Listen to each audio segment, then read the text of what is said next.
BRS party MLC Kalvakuntla Kavitha కేసులో నేడు కీలక పరిణామం చోటు చేసుకోబోతుంది. ఇవాళ రౌస్ అవెన్యూ స్పెషల్ కోర్టులో కవిత కేసు విచారణ జరగబోతుంది. ఢిల్లీ లిక్కర్ కేసులో కవిత పాత్రకు సంబంధించి సిబిఐ దాఖలు చేసిన ఛార్జ్ షీట్ ను పరిగణలోకి తీసుకునే అంశంపై కోర్టు విచారించనుంది.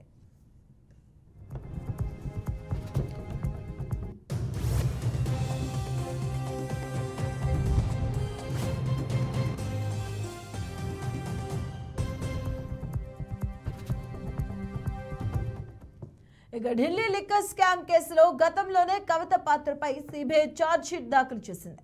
ఈ కేసులో ఆరోపణలు ఎదుర్కొంటున్న కవితను ఏప్రిల్ 11న సిబిఐ అరెస్టు చేసింది. ఇక అప్పటి నుంచి ఆమె జైల్లోనే ఉంటున్నారు. బెయిల్ కోసం ఎన్నోసార్లు ప్రయత్నించినప్పటికీ ఆమెకు బెయిల్ రాలేదు.